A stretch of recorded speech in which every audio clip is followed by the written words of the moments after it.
greet everybody that's in there on the line. We're going live. I ready. You ready?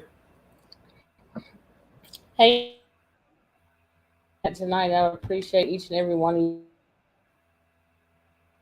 you for showing up tonight. Dig right into Friday night show that we had with Scott Carpenter. It was a wonderful show. As I always talk about on a lot of my shows, when it comes down to it, the powers that be, when it comes down to digging into the meat and potatoes of what it really is with Bigfoot and Dogman, what they are, because nobody really knows. There's no experts in this field. There's a lot of researchers. There's a lot of eyewitnesses, investigators, fellow podcasters, and stuff like that.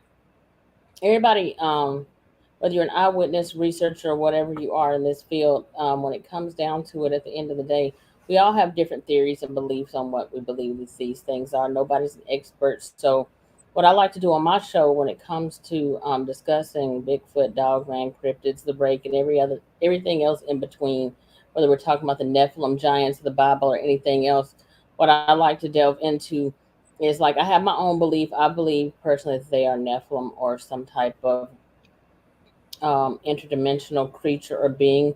There's a lot of different theories and beliefs on what these creatures are, whether it be straight up flesh and blood, because there's a lot of people who believe flesh and blood only. You got people who believe that they are another, I don't know, like an older or more ancient form of human type creature, and they believe that they are our progenitors. There's different beliefs and theories when it comes down to it. Like I said, personally, from what I've witnessed on my own, for me, I believe that they're Nephilim. If you don't want to call them Nephilim, you can call them the Grigori or whatever else you want to call them under the sun. Some people may call them Anunnaki, but whatever. At the end of the day, these are things that we were always told from growing up, and scientifically, scripturally, biblically, we're always told that monsters don't exist. Whether you want to call them monsters or not, or some other type of humanoid or type being, or whatever you want to call them, chimeras, whatever your belief, I do not. My goal in doing these shows is not for the purposes of entertainment. It's not for the purposes of trying to force or push my beliefs, my personal beliefs on what these things are at all. Everybody has a right to speak their truth based on what their encounter and what their experiences is. So everybody has a right. Although I believe that they're Nephilim, I'm not a person who is ever going to not have the flesh and blood only people on the show, or the people who believe that they are our spirit brothers or whatever else. There's several different theories and lines of belief when it comes to these things. At the end of the day, there's nobody who has all the answers. Maybe the government does, maybe these powers that be, the people who seek to censor or quiet us when it comes to these different things. And I'm bringing this show up for a particular reason, and Chris and I will discuss that and go over that in a few minutes. But I'm just want to make sure I put that disclaimer out there that I am a Christian. Although I'm a Christian, I welcome everybody's right to their own personal beliefs. So, like I said, by censoring somebody, whether you are flesh and blood only, whether they are spirit brothers, or you feel like Bigfoot or Dogman would never attack or harm anybody, whatever your belief, everybody has a right to their encounter. And I always like to look at it too as just because one person has not had a negative experience with Bigfoot or Dogman, you've never been attacked, they've watched you from a distance, they have just basically not done anything to you. All your encounters with them were positive. That is you, each individual person that's listening to this podcast right now, that is your personal experience. Your personal experience may not be the exact same personal experience that the next person has. Somebody else may have been attacked. Somebody else may have been bluff charged. Somebody else may have had them coming and knocking on their windows, throwing rocks. Some people have been killed. And some people have been killed. Some people have been attacked. There's several different avenues when you dig into this. So I'm not ever going to be a person who will say, because this is my belief, I'm not going to have anybody on here. You guys who are out there viewing and watching the show right now, y'all have the right to have all the information or all the different lines of beliefs or theories when it comes to these cryptids, and all the different lines of rationale that people have experienced with this and why they believe that. And I'm going to have guests on the show that believe flesh and blood only. That's not my belief, but everybody has a right to their opinions, theories, and beliefs. And so that's the standpoint where I'm coming from with this. So just understand, I'm putting that out there as a disclaimer to let all of y'all know. We are trying to figure these things out. Like I said, this after my dogman encounter in 2013, my first initial encounter, my goal at that point was originally to try to figure out what these things are. Listening to several episodes, several shows over the years from Brenton Sawin before he died. Brenton Sawin, he had his channel, Brenton Sawin Mysteries to Search. There was Dark Waters channel. There was D. Dawson's channel, Bigfoot Dogman Research Project. You have Sasquatch Chronicles. I think that's with Wes Germer. You got How to Hunt with Steve Isdall. There's so many channels out there. Bart Nunnally's channel. There's so many different channels. Josh Turner. So when it comes to these different channels, these different shows and stuff like that, for those of you who have never, some of you who are in the chat right now, some of y'all, even though you don't have your own shows or you don't do a podcast or groups or anything like that, some of you have also had your own encounters too. So each person, from one person to the next, your encounters and your experiences are different. But just understand that I'm going to allow any and each one of you to come on, because the purpose of trying to learn and trying to make sense of this is basically letting everybody come on and taking the common denominators from each person's sighting or encounters, bringing all those things together collectively, and then taking in, adding in or taking out what goes together or doesn't exist. Coming from a Christian standpoint, the reason, and I'm just going to throw this out there real quick, the reason I come from that Nephilim standpoint, the reason why that makes sense for me is because when you look at the Nephilim, you have like the angels and you have the fallen angels. The angels that kept not their first estate, the ones that came in into human women, but they also came in into animals and plants and everything else. The book of Genesis does not go really in depth with this when it goes into explaining it. It doesn't go into depth. It'll throw it out there, but then there was probably, I can't remember how many books. I think there was like 66 books taken out of the Bible at the Council of Nicaea. One of those books that was taken out, I'm going to give you a couple. One of the books that was taken out, the book of Enoch, goes into great depth explaining the Nephilim. It goes into great depth explaining Genesis 6. At one point in time, when I was reading Genesis 6 and trying to make sense of it, I always wondered why. I understood like the reason for the people being taken out was because the fallen angels had come in and had sex with human women, and we're all having this as an adult conversation right now. So if we've got kids in the room, we want to have those kids leave the room and leave the room, have them leave the room. But what I'm saying is that when you got fallen angels or Grigori, Anunnaki, whatever you want to call them, the Titans, whatever. There's different factions of that, whatever you want to call it, from different cultures. But they came in and they had sex with human women. I didn't understand originally why the animals were also destroyed, but the book of Enoch goes deeper into that. The book of Giants, the book of Jasher, that goes into deeper explanation of what these fallen angels were doing. So I want to kind of delve into that tonight, and we're also going to discuss some of the things that we didn't get into, some of the questions that some of you guys didn't get to ask when Scott was on the show. I know a lot of what Scott was going to say. If you didn't get to get your questions in when Scott was on the show, then listen to the show that we did on Friday night, or also go to Tony Merkel's channel, The Confessionals, and Scott did his interview on that channel as well. Scott's belief on them is that they're Nephilim based on his DNA research. He has also worked with Dr. Melba Ketchum and her DNA research on it, and they got part human, part animal, and then the third part unknown. And he went into great detail. So for those of you that didn't get to watch that show, go back and check that out. I'm going to dig deep into it tonight because I want to bring up a few things on this. But I do want to greet all y'all that's in the chat. Chris Kramer was somebody during that show that night with Scott. The reason I added Chris in that night was because I got knocked out of my live chat that night multiple times, and I'll go into that in a few minutes after I greet all y'all. But I added him in because once I got knocked out, multiple times I felt like, okay, I need another co-host on the show just in case I kept getting knocked out of the show, which was the case.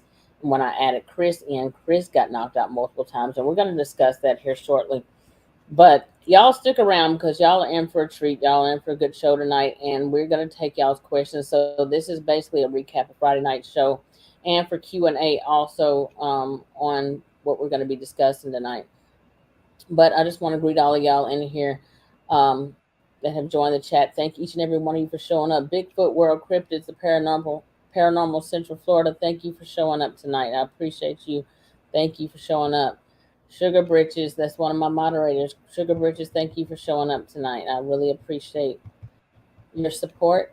Matthew Osborne, you're welcome. Thank you for joining us tonight. I appreciate you as well. I'm just going to go down through here, and I want to make sure I give y'all shout out. Scott, thank you for showing up tonight. Blondes and Booze Paranormal Podcast. Brandy and Krista, thank y'all for showing up. Catherine Gay, thank you for showing up tonight. I appreciate you, honey. I'm just trying to make sure I give everybody their shout outs. Rick Gailey, thank you for showing up. Brandon Tolbert, thank you for showing up tonight. Primal Cry. Thanks, Primal Cry. Thank you for showing up. Primal Cry asks a lot of show a lot of time. Primal Cry, appreciate you too, because Primal Cry has like a lot of different theories and beliefs, and she comes like that, as like for lack of a better word, devil's advocate, and she brings that other side or other line of questioning. And I appreciate that, and I always like to put her stuff up there too, because like I said, at the end of the day, we're all trying to figure out what's going on. And I like that. I don't want everybody to be a yes man or yes woman when it comes to this stuff. We're trying to figure this out. So I want y'all to come up with y'all's questions. It's not going to be taken offensively or anything like that. Ask your questions. If you're flesh and blood only, feel free to speak. If you are on the whole woo side or whatever y'all feel like, just speak your piece. Any of y'all who might possibly want to join in the chat tonight, leave a comment. Make sure when you leave your comment, you can leave a comment, but your regular comments, just leave them as is. But when y'all want to ask a question, make sure you put your question in all caps. That way it's more easy for me to be able to actually see y'all's questions so I can post them on here. Anybody who wants to, and I might try to copy the link for this. If y'all, anybody who wants to join the chat, I might try to add you in if I can copy and paste that link down there. But Dark Woods, thank you for showing up. Dark Woods, let me know in a comment below. Put it in all caps. Let me know if you want to join into the chat here shortly later. If not the chat, but if you want to join in on the live stream tonight. Good evening, Thomas Thornburg. I appreciate you showing up tonight. Addie Overbay, thank you for showing up. Dark Woods, let me see. Don't forget, like, I'm gonna add that in there. If any of y'all want to ask questions, I'll join y'all in if you want to. I'm kind of doing something different tonight. I might start adding people in every now and then to these shows if y'all want to get in there. Luna Blue, thank you for showing up. I appreciate each and every one of y'all. We'll get right into it. Billy Decker, thank you for showing up tonight. There's Al Sanariga. Al, let me know. Al, let me know if you want to join in later. Dark Woods, let me know if you want to show up and you want to join in. Anybody who wants to join in, I'm gonna try to share that in here in just a minute. I'm gonna probably, while I'm trying to get that that link put in the chat, I'm gonna probably let Chris start first. Thank you, Midi A. Thank you for showing up tonight. So I'm gonna go ahead and put that in here. Chris, there's a lot of questions. I mean, they're basically like during Friday night, that was a crazy show. I mean, it was a good show. Scott did a great job during that show Friday night. We had some crazy stuff happening during that show. Hey Janice, thank you for showing up tonight. During that show, and this is the second time this has ever happened, when I had Lance Hightower of Monster 911. If y'all are not subscribed to Monster 911, y'all go to Monster 911's channel. That is one of the best channels out there. Lance Hightower digs deep into it. Really great channel. So I'm getting ready to put that link down here for y'all right now. But Chris, can you basically, while I'm trying to put that link in the chat right Right quick, can you just basically let them know what was going on during the show with Scott Friday night for the ones who are here right now that may not have been here for Friday night show? Yeah, I can try. I mean, I went from co-hosting to having to watch the whole thing the next day. I mean, I it in my experience, some of these guys that are, maybe more public and bigger names, a lot of these technical difficulties seem to follow them. I mean, I've witnessed that with Scott over the years. Um, I don't. And I really tried to think back. I mean, I got into the show. I got kicked out 5 times. Then the Wi-Fi in my house shut off, and then I tried to use my cell phone's hotspot, and I have a full package and unlimited data. And not only did that not work, but then I was unable to use my cell phone for almost 6 hours. Literally, I couldn't make a phone call, couldn't make a text. And I'm the first person to try and critically think my way through that. Say, okay, this happened, but at the end of the day, there's no, um, you know, technical explanation for it other than it was influenced. I believe that. I do believe that it was influenced by I don't know why. Is it some shadow organization? Is it some spiritual influence? I'm really not sure. But it happened. I mean, it was, and apparently I wasn't the only person. There was moderators that had the same trouble. I know Bettina was shut out for 20 minutes straight at one point. As soon as I started to ask a question, my screen just went, and that was a wrap. So, it was, and that's too bad because, Scott's been around for a minute. He's done a lot of work. He's done some incredible. I mean, I own all his books. I mean, I've been following him before many people knew who Scott Carpenter was. And I had the opportunity to speak with him briefly before years ago, and I was looking forward to it. So hope we get to reboot that again. That would be really cool. I want to touch on something in your intro that I think has a lot of value, and that is, the spectrum of encounters, experiences is so vast. It's vast. Um, I don't pay a lot of attention to many other people in this, and that was a decision I made after my experiences and the guys that I go out with, and we started having our own really amazing experiences, and they don't always match up with other people's, regardless of the phenomenon, whether it's ufology or cryptids, dogman, Sasquatch people. Like personally, I've never had a negative encounter, but there are those that do, and I think you touched on it. The value of this is always, instead of having to be set in a set paradigm and drawing a line in the sand because this is what I know or this is what I've experienced, therefore this is what it is. That's a dead end road. The value of this platform and it is open mindedness. It's the fact that okay, these experiences may be completely different, and whether it's a completely flesh and blood experience, whether it's a negative, menacing encounter, whether it's a spiritual experience, all these things, the value of it is sharing it and finding the commonalities. That's, to me, has always been the path forward. I don't need to, if just because what I'm saying doesn't jive with what you've experienced doesn't mean that there's not value in what's coming out of my mouth, and vice versa. The, to discount that, it shuts doors. And I don't think that's not why I'm here. It's not why I hope that many of you are here. It's an educational experience. It's a chance to compare, contrast, find the commonalities, find things that you can identify with or I can identify with, and maybe move something forward and gain some knowledge out of that. And that falls under every guest, whether it's somebody that's out hunting them or going from a forensic standpoint or doing it the way we do it. I mean, there's still value in all of it. Absolutely there is, as long as we don't close our minds to anything. I mean, how can you close your mind to this? How can you close your mind to any of it after what you've seen, what you know to be true in your heart, what you've witnessed and what you've experienced? It's impossible. I I don't know. Mm-hmm. with Scott was weird. It's the first time that's ever happened. But again, I'm not, other than being on this show, which I've not had that experience, but I haven't been super public in the past.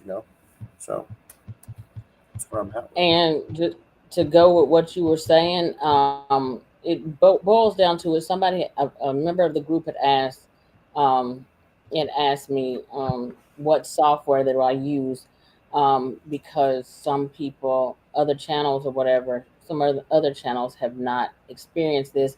And what I was explaining to them, that night had absolutely nothing to do with what software that I use for the channel.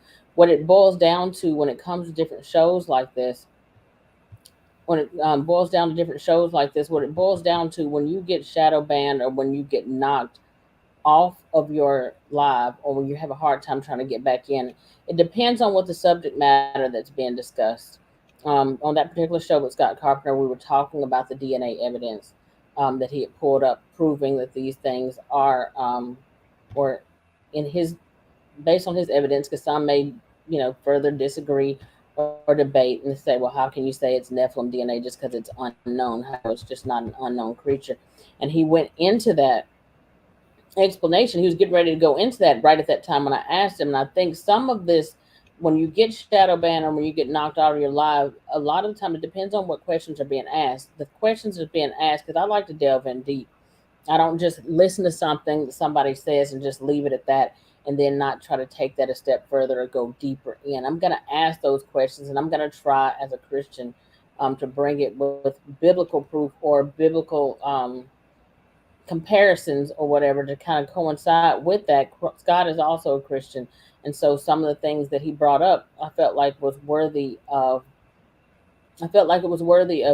bringing up these different things, because whether you are an atheist or whether you are a Christian or Native American or Buddhist, whatever your spiritual cultural belief is, multiple cultures throughout the world have their different stories of these um, cryptids or chimeras, whatever you want to call them, have human, have animal type beings.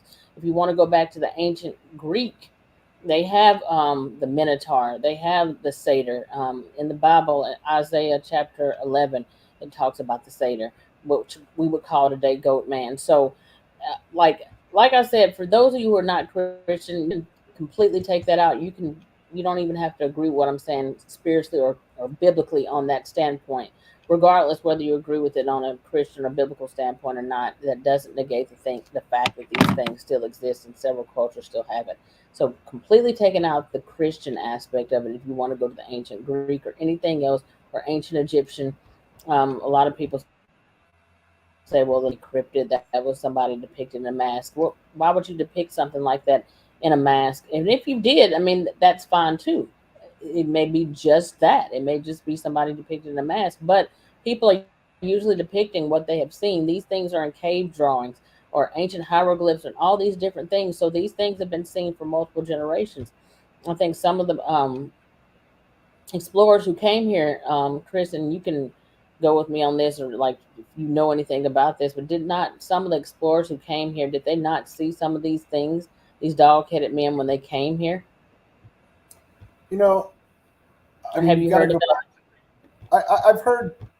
I don't know if I've heard explorers in North America or Central America having that specific type of cryptid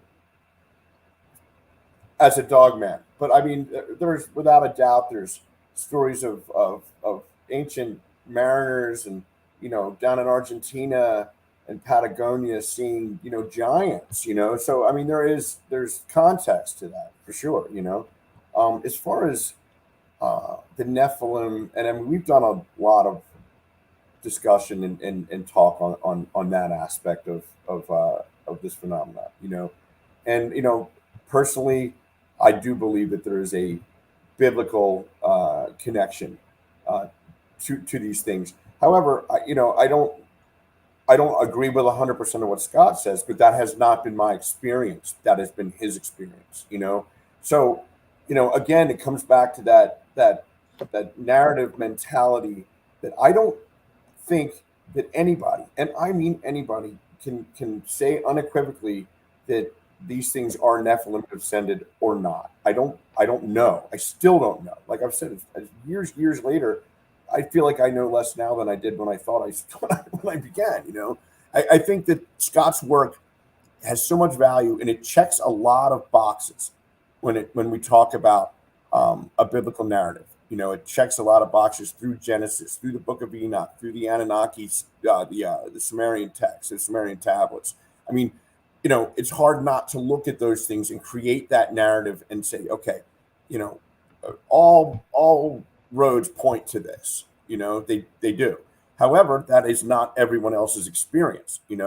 And I always say, look at these ancient texts, look at these biblical texts, take the moral and the allegorical spiritual context out of them and look at them as what they are, which are just ancient texts. That's what they are. They're people logging in and writing down the things that they witnessed, the things that they saw many, many, many years ago.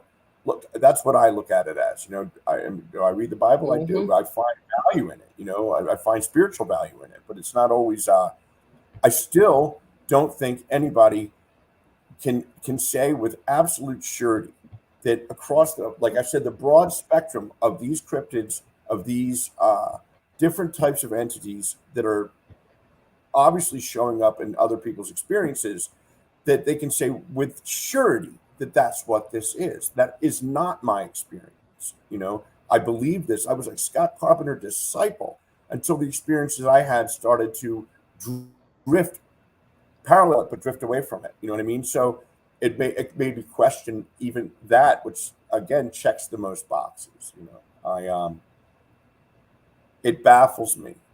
I mean, like I said, the experiences that I've had have been not by creatures that I think are by core design evil, and I would like to think that I have enough discernment to recognize the difference. Although I may not. I could be like anybody. Scott had a great encounter that I wanted to ask him about. If you followed him, that he denies and does not allow mind speak. I guess they've reached out multiple times to him, and because he believes that there's a demonic element to it, doesn't accept it. But he's been with people that have gotten it while he's there and researching. And one of the questions that I was dying to ask him about was, he was out in the field with another person that was receiving mind speak, and he started to ask him. He asked the person he was with to ask specific questions. Do you know who God is? Yes, we know who the Creator is. But he asked if you knew who Christ was, and they said they acted like they'd never heard of him. They'd never heard of Jesus, which I thought, that's really interesting. Because a lot of people believe that the only reason that our DNA was corrupted was so that in this narrative Christ could not be born, and so that would again checks another Nephilim box. Like they wouldn't acknowledge Christ as any power to them if asked, and they denied it multiple times. My experience has been that these things are Christ oriented, and they've come out and said that. I've seen a lot of things that would indicate that to be true. So they split, but that doesn't mean that Scott isn't right either. It just asks more questions at the end of it. That's what it does for me. What do you think? I'll shut up. I think. Well, I want you to speak. I'm gonna take Kramer Cry's comment. I'm gonna put that on the screen real quick. But I was gonna say, Mary Fabian, real quick. They had some questions for you. Pennsylvania Bigfoot Project. If you're still out there, let me know if you want.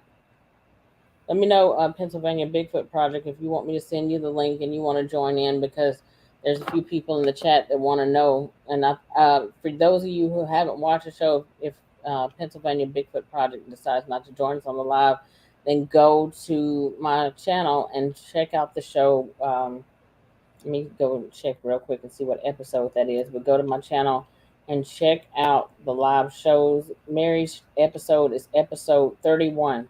Mary Fabian, that's episode 31 on the channel. If y'all not subscribed. Make sure y'all put a like out there. Y'all, please stick around because this is going to be a good show. We're going to address a lot of stuff tonight because it's very important that we go over this. Primal That's a Cross good said, question. Primal Cry what, said something that I want to, if you don't mind, I'd like to touch on about yeah, not knowing go ahead. human vastness and much less the vastness of Sasquatch. And somebody else mentioned choice if they have a soul, which we don't know if they do or they don't, quite frankly. However, it was, Okay. and somebody once said to me when we're looking at these beings as Nephilim, that just because you're German doesn't mean you're a Nazi, you know, and I could apply that thinking to these beings as well. That Nephilim descended or not, does that mean that by nature they are fundamentally evil and not of God? Or do they have a choice? I don't know that question, but it's a valuable question. It's a valuable thought, you know. Um, I don't know. I don't know that. You know, we're looking in other directions. Our guys are, you know, and trying to find other context in the Bible that might kind of back up a few other theories, you know. So we'll see. That's a great question on Primal Cry and a great insight. Thank you. And that's why I was saying, like, Primal Cry always brings up different stuff, and I like that because she will bring up the questions a lot of the time, like from like a different standpoint, to just basically make you think about different stuff. Y'all, we're getting ready to dig into it, so don't drop off, y'all, because I'm trying to make this just. This is not just only my show or Chris's show tonight. This is y'all's show too, and I'm trying to like. I want to have shows every now and then where I have live shows where if any of y'all want to call in or you want to join into the chat, um, then feel free to do so. Cameron, you said you don't believe that they're Nephilim. Can you leave a comment below why? Mary said, okay, Pennsylvania Bigfoot Project. All right, check your messenger. I'm about to send you the link now. Um, On I am LMC, I want to address that. It says, when you are dealing with fallen angels and demons, especially without the Holy Spirit, they will lie to you. This is one of the reasons we are told not to deal with necromancy. That may be true. But again, you're making a supposition that we're dealing with fallen angels and demons. I have to look at it from both sides. I don't know that to be true. I don't know it to be true. Therefore, I can't base any of my critical thinking on a theory and evidence and say, and that's the what it is, and that's the fact. That's my perspective on that statement. and I sent Pennsylvania Bigfoot Project. Y'all were asking questions of Pennsylvania Bigfoot Project. That's Mary. She was on episode 31. She will be joining us in the chat in a few minutes. But before she gets on here, she's gonna. Thomas Thornburg, you said the shofar is something not to be messed with unless you prepare for what possible. I guess what possibly could happen. And when Mary joins in a few minutes, you will hear what happened with Mary when she went out on a search. I guess like I don't know what you would call it, like a search. She went out with Coonbo and several other researchers. Now, what I want to say real quick, because I want to go over a couple of things real quick, and I just want to address that during that show that night when y'all can we talk about a cover up a lot of the times when it comes to the powers that be, when it comes to Bigfoot and Dogman. People think that when it comes down to it, if you bring in a body, then that's going to prove that these things exist. You'll never bring in a body because you don't have to bring in a body. They already have bodies, dead and alive. I do believe that these people who come in and pick them up, a lot of the times they come in and they pick up the bodies of these creatures whenever somebody has been killed or attacked, or any of those times. There's been cases where nobody ever called them to tell them that there's been a kill, that somebody's been killed, or when there's things going on the property. They just automatically know when to show up, or if somebody does call the DNR or Fish and Wildlife or anybody like that, park rangers, anybody like that gets called in, or you call in law enforcement, then the law enforcement then ends up calling in some other secret agency, and they usually skirt those bodies away to some undisclosed location where nobody knows about, and they actually make the actual law enforcement, local law enforcement, stand down to the point of even threatening them to lose their pension, threatening them to lose everything that they could possibly lose. They discredit them. They tell them you saw a bear, you saw this animal, you saw that, or they try to make them look crazy. So when you go deep into it, if y'all remember, and I'm going to add Mary, Pennsylvania Bigfoot Project in on this chat in just a few minutes. But what I want to say is that one thing you have to look at. Lance Hightower talks about this a lot on Monster 911, and several other channels have talked about the cover up, these agencies, whoever these secret alphabet agencies are that come in. When they come in, they are often, when these people come in, they often come in and they basically don't tell anybody who they are. They threaten them. They threaten them for their life, and they threaten them for different things. The law enforcement stands down. Now, when you get into deeper talking about the DNA and bringing up the deeper questions, not just asking, did you smell anything or did the woods go silent? Those are the basic questions that everybody asks. That takes you nowhere, and it doesn't bring you, it's helpful, but it's basic, and it doesn't take you to that deeper level of actually trying to figure out and find out what these things are. And that's what I'm trying to do. That's what Chris is trying to do. And Mary also, who's a researcher, she has her own group. She's got, I think she has an authored book. Mary also is, she's dealt with Kumbo. There's a lot of different stuff. So those of us who are in this real deep, who've had sightings and encounters and have witnessed different aspects of these things, we understand and we know. This is the second time when I had the show with Scott Carpenter on Friday night. I got shut out of my live with him for over 20 minutes. I tried to get in. I had full Wi-Fi connection. Um, and it said I had full Wi-Fi connection. I tried to get in for over 20 minutes. During that show, I had just asked him what was the breakdown of that DNA evidence. When I asked him about the breakdown of that DNA evidence, that is when I got cut out. Not only did I get cut out of that live stream, it also said I had no internet access. When I tried to get back in on StreamYard, it said this website is unavailable. And when I tried to click on it, my computer had completely been taken over where I had no control over the mouse or anything like that. So then I tried to go live on StreamYard by my phone. It wouldn't even click on it. It wouldn't even allow me to get StreamYard on my phone. So then I tried to reach out to Chris and have Chris, and I'm just kind of going over this, and I'm gonna add Mary in. But I tried to add Chris on as a backup co-host in case I got knocked out again because I already understood what was going on. Real quick before I go any further into that, if y'all heard of Melba Ketchum before, Melba Ketchum had done her research DNA research study, and when she done her DNA research study, she had brought up based on what she had found genetically, it was part human, part animal, part unknown, and she went into the mitochondrial DNA and the breakdown. And I don't know, Chris, I'll have you go into that in a few minutes because you probably understand that deeper than I do.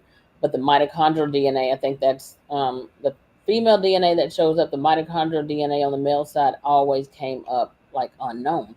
So what I wanted to say with this is that ask questions like that. This is the stuff, and then when you tie together and try to bring it together biblically, and you make all these different comparisons, and you're making more sense with it, that's the kind of stuff that a lot of people are not asking on their shows. They're not bringing it all to the table. They're not exposing the cover up and the lies and all the things that are being said and done behind the scenes.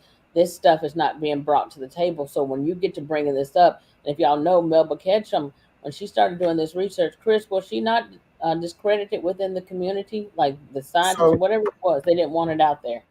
so Melba, when she was approached by David Pilatus and the NABS group to where they submitted samples to her. Now, Melba's background was her specialty was equine genetics, like horse breeding. She's from Texas. That was what her bread and butter was, but she was very well respected. She was used for expert testimony in Superior Court in Texas. I mean, you don't get to that level without having a degree of credibility, So, which is probably why she was asked.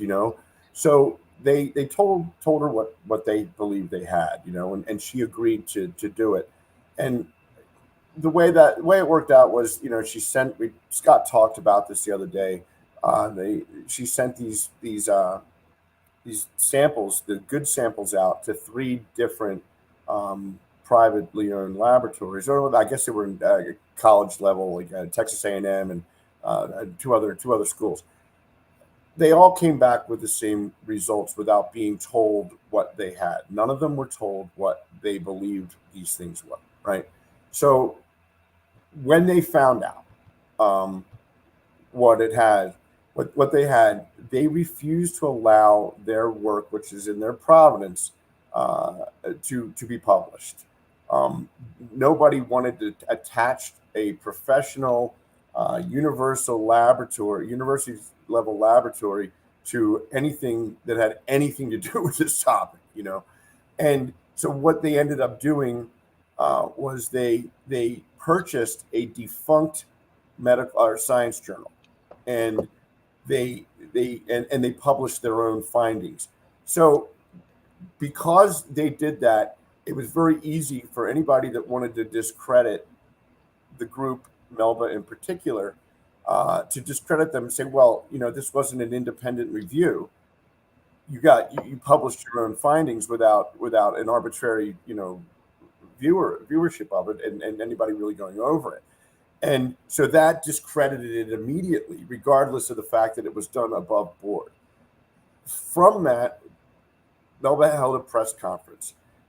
David Paulides smelled blood in the water and the writing on the wall and distanced himself, didn't show up for it. And really, if you follow David, he stopped talking about Sasquatch and focused primarily on the missing 411 for years. It's only recently where he's been putting more content out that's Sasquatch related.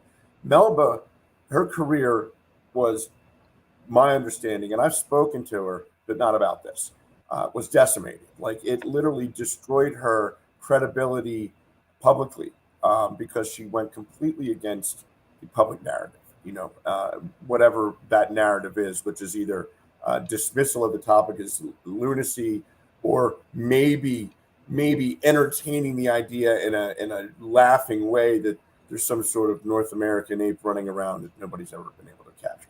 So regardless of what the background of it was, it absolutely it affected her. I'm sure it affected her financially. I'm sure it affected her standing in the community and her standing amongst her peers. She suffered greatly from it. And I think she's really courageous, because instead of tucking tail and running, she's back at it and still doing it. Trying to get dogman sample, whatever that may be, and working on that as now. She's got a big GoFundMe. She's apparently she's put it together. But yeah, she suffered greatly. I believe greatly from this thing professionally, maybe probably personally as well. And so, what I was going to say with that is that during the interview, Scott brought up the fact that he had been working with Melba on that DNA study. So that's one of those things right there that let you know it's a cover up. During when I got cut out, Chris also got. I brought him in after I was able to get back in for a few seconds to bring him out from backstage and invite him in to be a co-host in case I couldn't get back in. To the point where I ended up having to call Scott on his phone to do his interview until I was finally able to get back in. I had to go unplug the router. Chris got knocked out like 5 different times. He got knocked off his internet. He had the inability to use his phone. I got on a phone call after the show was over with, and the person that I was on the phone call with actually ended up having other weird stuff happen, like this strange interference that took over the phone call to the point where they ended up losing control over their internet and Wi-Fi, phone, and all over into the next day. I think Chris did too. So I'm just telling y'all. So when it comes down to not a conspiracy, I'm not trying to fear monger or anything like that. It just comes down to some things that get discussed. It's much deeper than what people even understand. I'm gonna take Al's comment real quick, and then we're gonna bring Mary right in, and then I'll take y'all's questions here shortly. Al's got a great comment. I love the devil's advocate, man. Well said. What does it say? You see that? He said, Scott believes they are nephilim because of the unknown nuclear DNA. The great question, because everybody's trying to put this thing into their own box narrative that they can believe in. But how do we know what, if any, do the Nephilim or fallen angel DNA is? That's a great question. Unknown is still unknown. Just because it's not in our genome doesn't mean we get to say, so therefore it's Nephilim DNA. I lean towards a lot of that and a lot of these things, but we don't know. We have no one knows. Maybe Uncle Sam knows, or somebody who even knows that. I don't. They're still trying to figure this stuff out too. I'm sure. Maybe a little further ahead than the Johnny Q public, but nobody knows. We don't know. We don't know. We cannot say with any assurity with any 100% assurity that that's what we're dealing with. And that's the truth. Great point, Al. Absolutely. I'm gonna bring Mary in now. Y'all, I got Mary Fabian, Pennsylvania Bigfoot Project. Y'all were asking questions, and I had Mary on episode 31. Hi, Mary. Thank you for joining us tonight. Hi, Hi, good to be Mary. here. Can you hear me? Hi, Chris. I grew up in Chris, Philadelphia. Spent a lot of time in the Poconos. I know Pennsylvania well. Oh, okay, great. Yeah, I'm in Western Pennsylvania, and I've traveled to the Poconos. Part of the state. Great area. A lot of weird stuff out there. Mary, that's for sure. Yep. Chris, I don't know if you have actually heard episode 31. I had Mary on my show on episode 31, but people in the comments were asking Mary, they were wanting to know what, Mary, basically first, before I go into that, can you tell people your standpoint on whether you believe that they're the Bigfoot dogman phenomena? Do you believe that it's Nephilim or fallen angel related chimera? What are your thoughts on it, and why do you believe that? Well, Dr. Ketchum's DNA study, that was a huge influence for for convincing me. And then in 2018, I went on a research trip to Oklahoma along with Tim Kumbo Baker. And at that point in time, he was experimenting with a shofar. And he experimented during that week. There's a certain frequency whenever you blow the shofar, and it has to be a specific shofar. It's not just any shofar that you use to call in the Bigfoot. It's a certain shofar. And he occasionally hit that certain frequency. But every time that he would hit that frequency, we would get a response. The one night we were in an area nicknamed Purgatory. And whenever he hit that frequency, the Bigfoot, 3 different Bigfoot responded from 3 different directions, miles out, like 3 to 5 miles out. But we could hear them calling or roaring, actually. And then they started coming in, and we could hear them roaring all the way and getting closer. Until finally they all 3 came in. They stopped about 50, maybe 50 yards out from us. I don't think not even that far. But they were milling around behind bushes and trees, but we could still see eye shine. We could kind of see shapes moving around, huge shapes. Mary, do me a favor. Explain exactly what the purpose of a shofar is, for just to edify everybody, specifically on what the purpose was for bringing that there in the first place. Absolutely. The shofar, if everyone opens up their Bible to goodness, I can't remember which book it is. I think it's Kings, where Joshua gets his army, and he has thousands of soldiers in his army, along with priests. And the priests all have shofars. The shofar is a horn. Basically, it's a ram's horn. But again, for specific purposes like that, it is a specific ram, a specific breed, and the shofar has to be shaped in a specific way, of a specific length. And you have to hit the specific frequency. And all of these, come together. And in the Bible, Joshua and his soldiers and the priest marched around the walls of Jericho 7 times, and 24/7 for 7 days, and 7 days and 7 nights.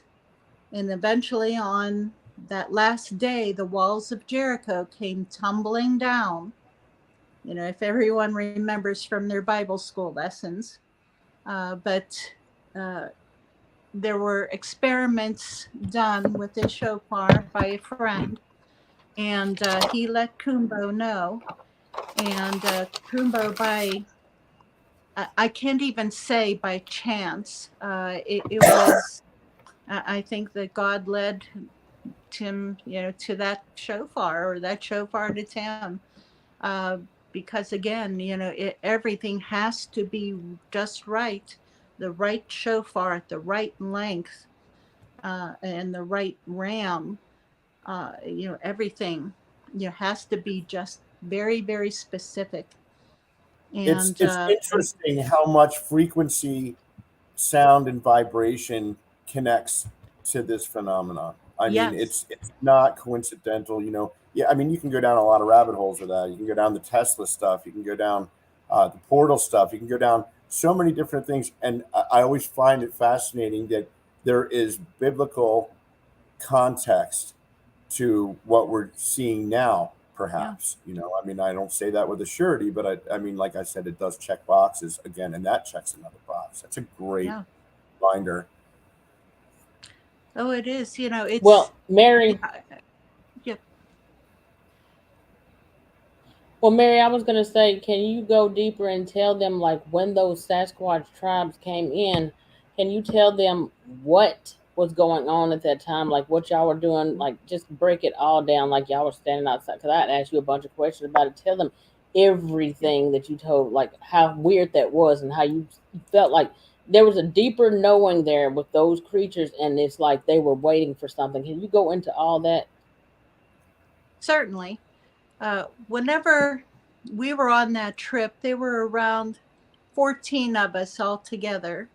My sister was along with us, and unfortunately, she had never seen a Bigfoot. She was very, very inexperienced, and quite frankly, she would have been terrified if she was aware of what was going on. Fortunately, she stayed in the truck uh, all the time. She wouldn't venture out. She just stayed in the truck, listening and playing on her phone, listening to radio shows and so on. In fact, I think that evening she had fallen asleep because it was uh, at that time, whenever that happened, it was after 11 o'clock at night.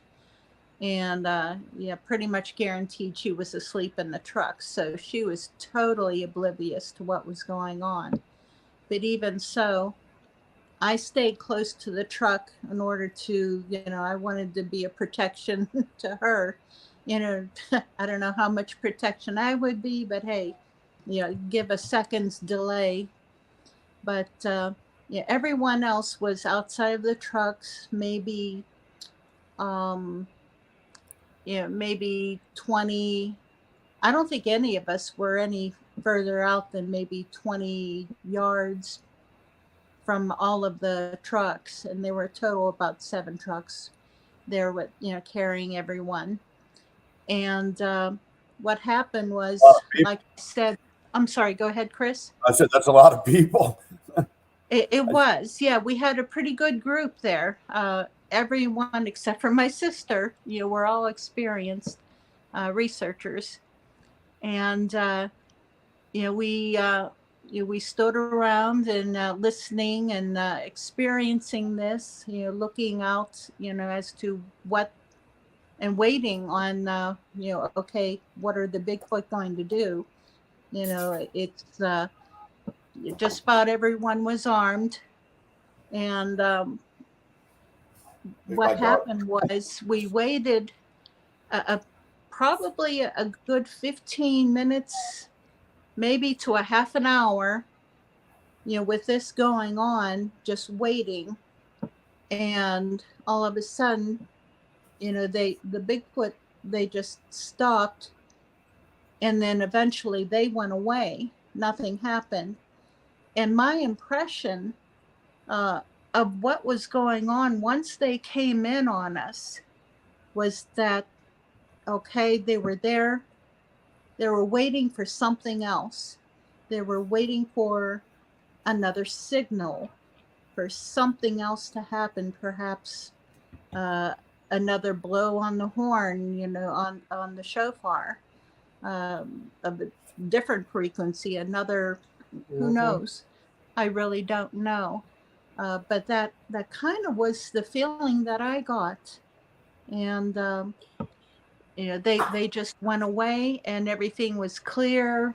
Nothing else happened at that area, and so we left that area, and then Chuck Schlebs and I had our sighting after that.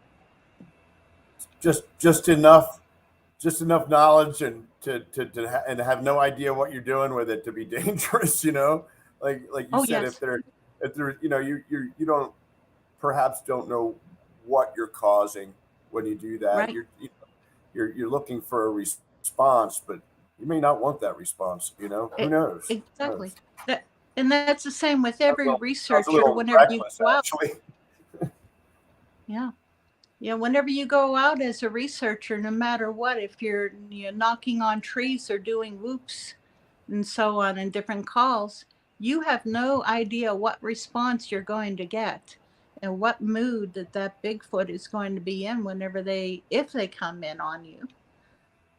It's no matter what, it's dangerous. Absolutely. That's Now, interesting. Mary, I, in your own experience, Mary, what did you want to say, like as far as why you specifically believe that there's something other to them? Do you believe that they are of a spiritual nature, somewhat, like because of the shofar incident? And what have you Yes. witnessed on your own? What have you witnessed on your own as well? Well, what convinced me again was their response to the shofar, just coming in like that, and then they're holding and waiting. Uh, but then, Dr. Ketchum's DNA results, you know that that convinced me. But it was like, okay, it's still 80%. That I'm convinced I still need to be taken over the top.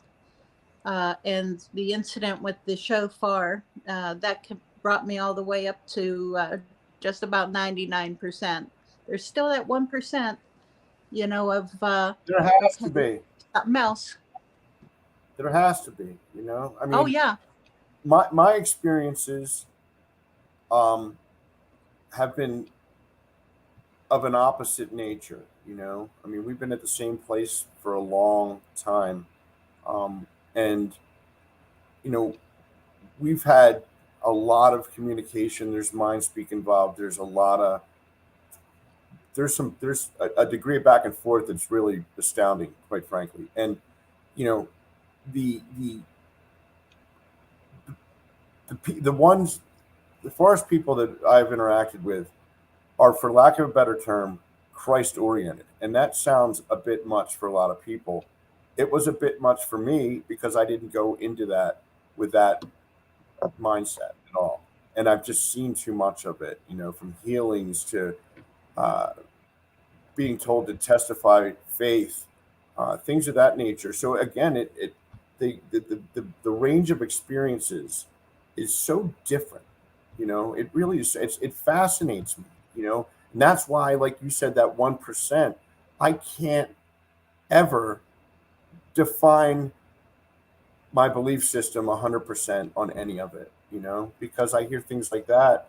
With the shofar again. That's an ancient Hebrew tool. A resonance tool. And who knows what that affects. I would never do that. I would never bring that to where we go and do it because uh, I wouldn't feel like it was right. You know what I mean? I wouldn't feel like I think we're at the point where we're not trying to coax a response anymore. no. That happens on its own. I don't know what that would do. I mean, I guess critically that'd be like, "Ooh, that'd be interesting," but I think to me, it'd be disrespectful, for me, where Yeah. we are, not saying that isn't what was going on with Kumbo. That could be something completely different. We Yeah. don't know. Well, something like that, it has to be as a Christian, it has to be brought about in a prayerful manner. You have to ask for wisdom and discernment no matter what, as a Christian, through your walk. And something like that, no matter what, God's in control, and he has to give permission to whoever and whatever is going on. And it's you know, the shofar, it was only used historically for high holy days. And even now, that's all that it's used for, is for high holy days.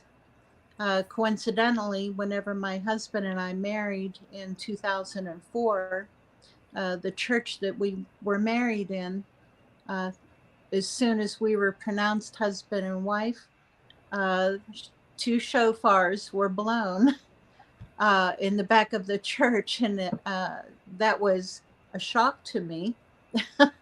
But it was an honor, for something like that. And then years later, now I'm wondering, this is a old country church way back in the hills, and I'm wondering, okay, whenever they blow that shofar at that church, the Bigfoot in the area, and I know there's Bigfoot in the area, do they hear that, and are they responding? And that's just out of curiosity.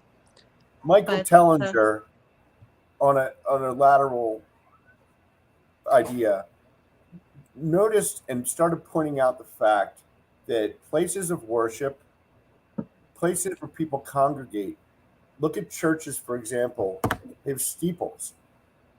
Almost every church does, cathedral does. And they direct sound of worship through those steeples and up into the sky and into the heavens. Again, it comes back to sound and vibration. Like, why are all these edifices structured like this? Colosseums, the same thing, conglomerations of sound. He pointed out so many different examples of this. Ancient architecture, right up to, I think that there's some validity to it. Again, I think about the shofar and the frequencies that emits, and how it relates maybe to some of these other buildings and structures, and the way the sound is projected, and why is it like that? I mean, they're specifically designed like that, just like the shofar is, Mm-hmm. Yeah, the other gentleman, Al, I think he had a statement about how they know that it's, how Dr. Ketchum's DNA results came about as Nephilim, and how did they know and discover Nephilim? Do they have Nephilim DNA? And I just have a personal friend of mine. That person has told me separately, she doesn't even know anything about this, but they did confide to me that they had blood tests done at a huge facility, hospital facility, and the doctor told her that she had Nephilim DNA.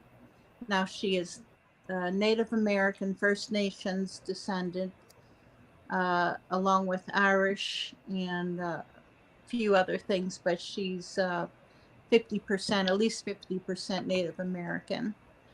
And, that whenever she said that to me, it was like,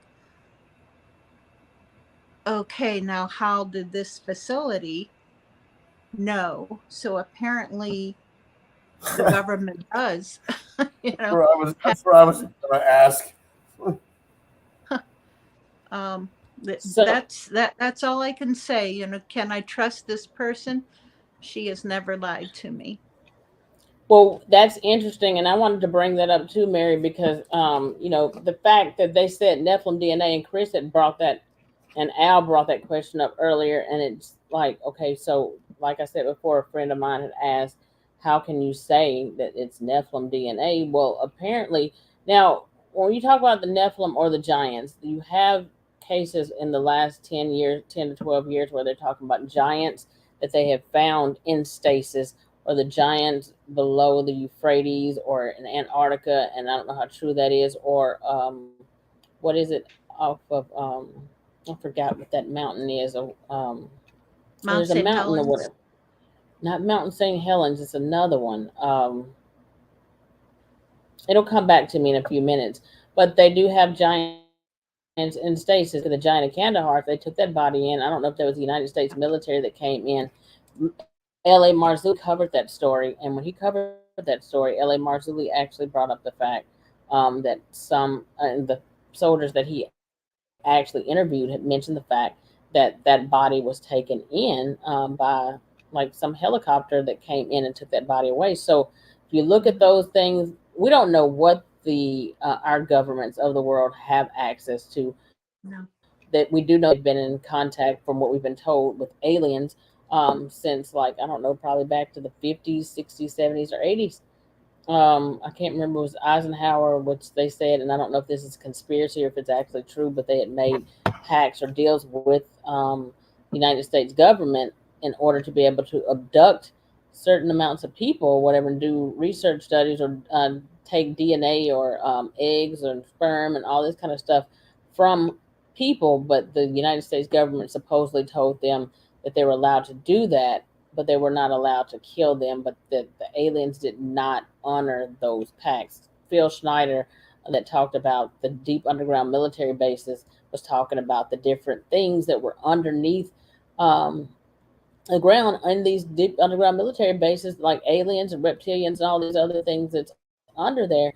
And when you look at all this, there's just so much. John Todd even brought it up, and John Todd supposedly went missing out of nowhere. But so we don't know what they have. So when people say, "Well, how can we say that?" And I have no idea. But if some people who believe that they do have contact with the fallen angels, or this fallen angel technology, or what do you call it, reverse engineered spacecraft and stuff like that, if you believe that they're fallen angels, and these fallen angels are in contact with them, or even the Roswell incident, some people believe that aliens are not life forms from other planets. Some people believe that they're demonic or fallen angels. So we have no idea what they have in their stock under these military bases. They have a lot of stuff going on down there. And if you look at like the cattle mutilations and stuff like that that's going on, there's blood that's been removed or drained from the body, no blood outside of the body. There's certain internal organs that have been removed from women during some of these abductions. The eggs and stuff like that are removed, sperm removed from men. What are they doing with that? Are they creating clones? Are they creating physical bodies for these entities to inhabit? LA said something That's like this. He was talking about, just a process. Here we go. there we go. LA brought this up. Go ahead, He Chris. said something to the effect, LA said something to the effect that um, in his research and some of the people he's spoken to, like there's a definite affinity for certain blood types, specifically Rh negative is one of them, and people, abductees that have hazel or green eyes, like that's something that they're interested in. And he also um, puts forward the idea and the theory that the ETs and the Greys and these others are constructs, biological constructs to house the spirits of the slain and dead Nephilim so that they can actually have a corporal presence. And that's kind of what he believes these days. That's really interesting. I mean, talk about trying to find solution to a biblical narrative and mesh it with the extraterrestrial phenomenon as well. I mean, it's a great theory. It's a great thought. I don't know if it's true or not, but it might be. I don't know if there's a distinction between extraterrestrials and this phenomenon. I don't know that there is. I think there's a commonality. There's a thread that winds through it all. Well, when you look at the fact that a lot of some, not a lot, not all, but some of the Bigfoot dogman sightings have also been in conjunction with alien sightings or UFO sightings or orbs or lights in the sky around those certain areas. So when you look at that and you bring it all together and you bring in, it sometimes makes me wonder because I've heard people and I've interviewed people on my show, some of them who say or have asked questions about whether if you can some of the if you believe in demons, for those of y'all who are Christian, you believe in demons and we know that demons can shape shift and manifest as whatever they want to manifest as.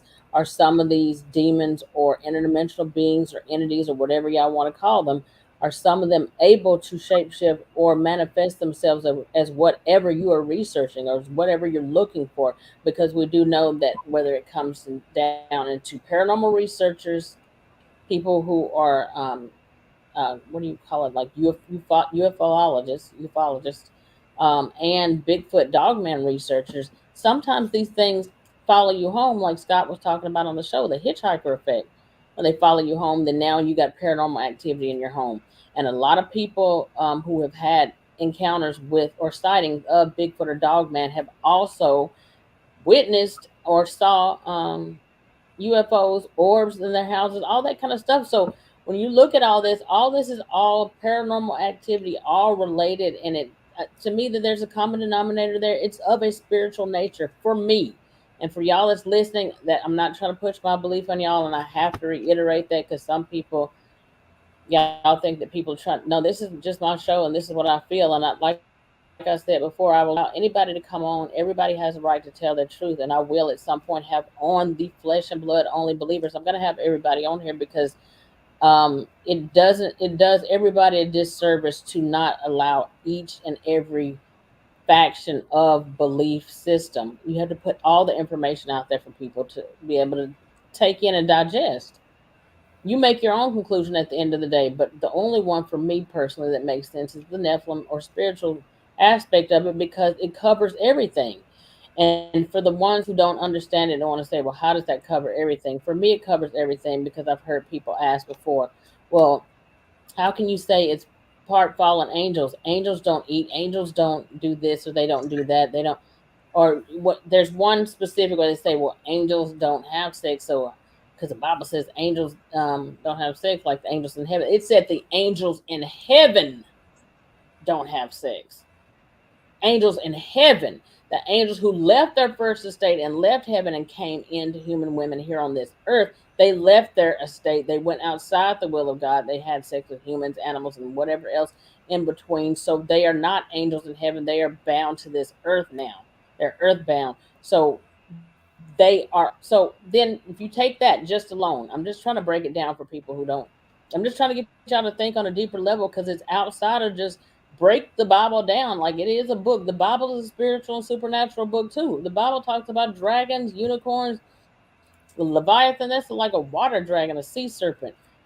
I mean, it's so much stuff in there. Now, if you want to break it down on another level, because some people say, well, these angels don't have the need to eat. Well, in the book, I don't remember if this is the book of Job or what book is this in, but when it was Lot and his family, the angels came to the house of Lot and his family when Sodom and Gomorrah was getting ready to get destroyed. Those angels, whether I don't know what their original form was, were they light beings, did they have wings or whatever, but they were able to manifest in a flesh and blood body, and they came into Lot's house and sat down at the table with Lot and his family and ate the meal that Lot's wife they ate the meal that Lot cooked for them. That was a human meal. They ate that. So they were angel, a supernatural being.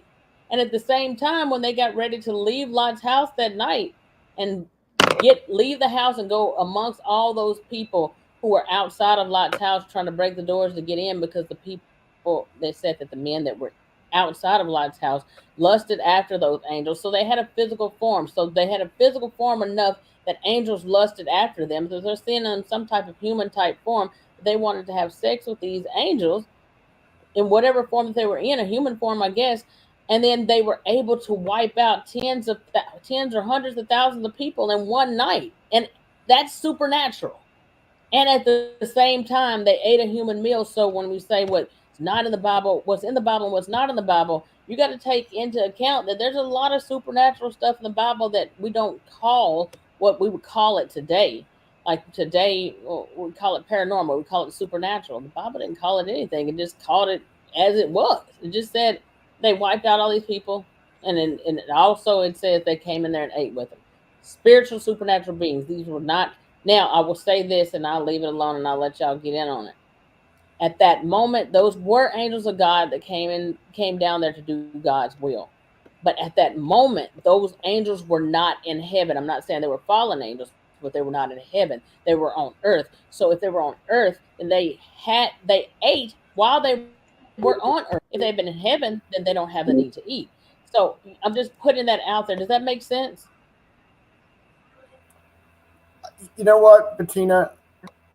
If I can take this, Mary, Sure. I I I think without trying to push a biblical narrative down anybody's throat, what makes sense to me is just what I've seen and not just my own stuff. I know very few people that have actively sought out encounters after an initial encounter, whatever that is. My first encounter was a flesh and blood being walking over and through the forest while we were hunting 31 years ago. All right, and I don't know too many people that honestly delve into this topic that don't realize that there is a supernatural quality to the phenomenon.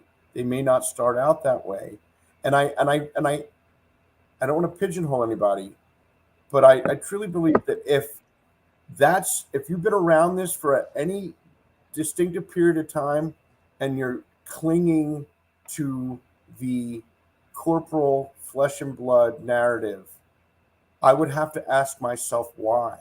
Why? Because that sounds, my opinion is that's closed minded.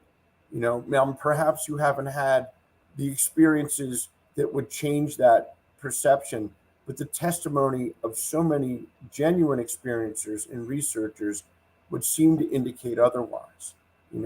So I believe what you need to believe. I don't need to believe a thing that you believe, but I do believe in the commonality of that, of the Mm-hmm. fact that there are so much different supernatural, paranormal um, things that go hand in hand with these encounters and these experiences that to me it's impossible to think anything else at this point. I don't, I know that there are people that just firmly don't want to believe in anything that is paranormal, that there must be a logical, rational explanation. But to me, I'm a pretty intelligent guy, and I'm open-minded, and I look at everything, and I can't explain all that away anymore. It's impossible. It's absolutely impossible for me to do that. So I always think that if you're in that, you're people just aren't opening up to other possibilities, that they have to be right for whatever core reason that is, and that's not my life, my experience. I don't feel I could move anywhere in this. And listen to your experiences, Mary. It's the exact same thing. You're out there. You've seen it. You've seen it multiple. Now, is it always the same thing? I don't know. No. But there's definitely some weirdness, and there's other things that are going on that those are the answers that many of us are still looking for. Yeah. Every single um, encounter that I've had, not only sightings but encounters, they're all different. I've seen them. I've seen 5 different individuals. One of them I've seen 3 times, and I've had, God knows, I don't know how many encounters over the years, and this is over 50 years, and everyone is different. Sometimes there is a supernatural, paranormal element to it. But whenever I began, I was firmly in the flesh and blood only camp. I go by science, even now, it's science first. I have to debunk and rule out anything else that it could be, what's causing this, uh, what else could that be.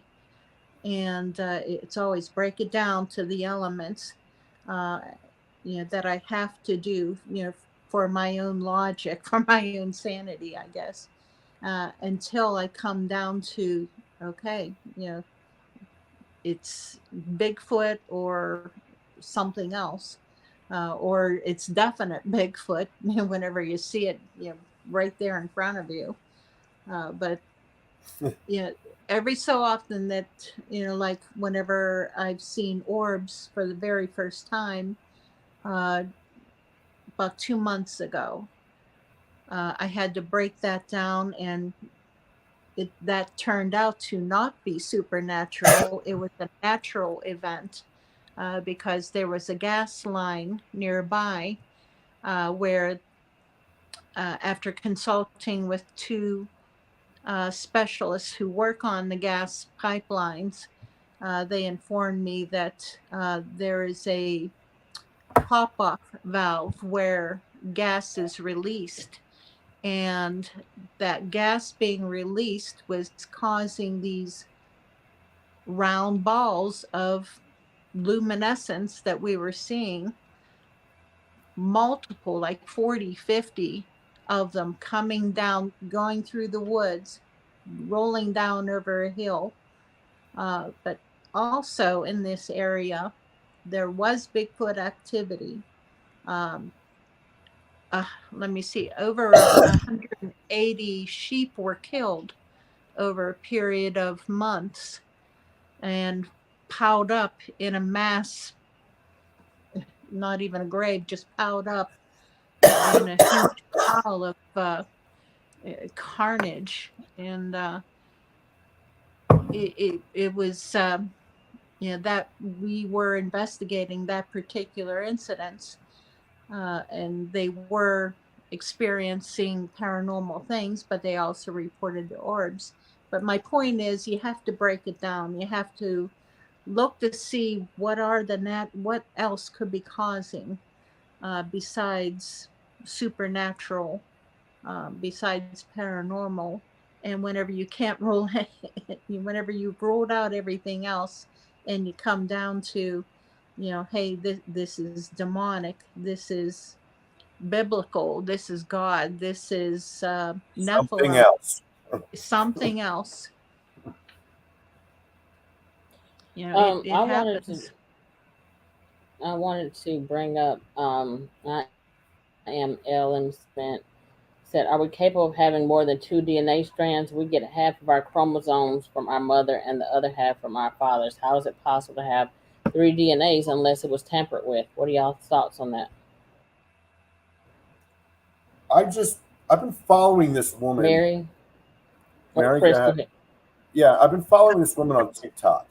She's really Teresa something or other, and she's it's kind of a new age vibe, kind of get out of the matrix, and she talks about that there are human beings that have that are sought after perhaps by some of these higher entities that have more than two DNA strands. They have four DNA strands. They have it's not a locked in scenario that every Homo sapien is equipped with only two DNA strands. I am not a geneticist, and this is just what I've been following. But she's got some interesting concepts about that as well, about activating these dormant strands as well, and that may be part of the abduction agenda. You know what I mean? And trying to dumb down, like, people that have these four strands apparently are capable of perhaps some better discernment and maybe future abilities that have been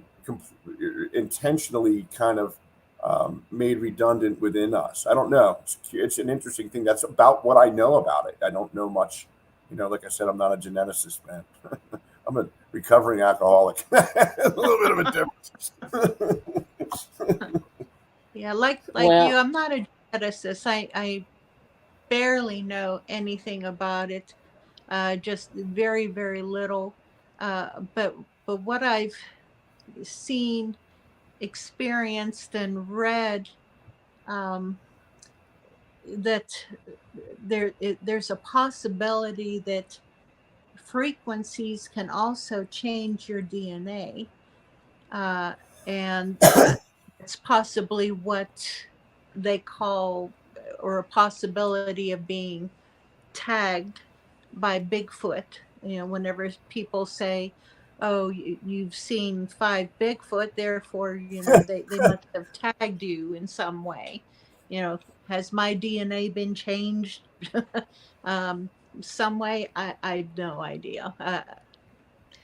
Again, that all of that is up in the air, and to be found at some point in time. um, One could hope, I it's an don't interesting know. concept. Yeah, I go by logic. For me, it's more a matter of, my eye is trained to see how they move, to see their shape. Just like a hunter, whenever you're out in the field, out in the woods hunting deer, uh, you're looking for that specific shape, that specific movement, in the woods. For me, it's Bigfoot. I know what their shape is. I know how they move. So whenever they are there, yeah, I recognize them. Yeah. And I wanted to say something real quick too, because one of the things that was brought up a few minutes ago was like I am LMC's comment, and he was asking how is it possible to have 3 DNA strands, and that's the thing we're talking about right now. What makes the Sasquatch or Bigfoot and Dogman DNA strange or outside the normal realm of what we're used to, as far as genetic studies go, is that that's outside of what's normal. It's a whole nother DNA strand that should not exist. I saw Mike from Normal Investigations comment, and he was saying, yes, well, yeah, when we come down to it, that's something outside of the male and female mitochondrial DNA in those lab studies done by Melville Ketchum and Scott Carpenter's DNA evidence, and anybody else who's done DNA evidence on this and still lab. That third part, the mitochondrial DNA, which is the father's DNA, was unknown each time. So what we're saying there is that, for me, like I said, I'm gonna always bring it back, and like I said, nobody has to agree with it, but it's not natural.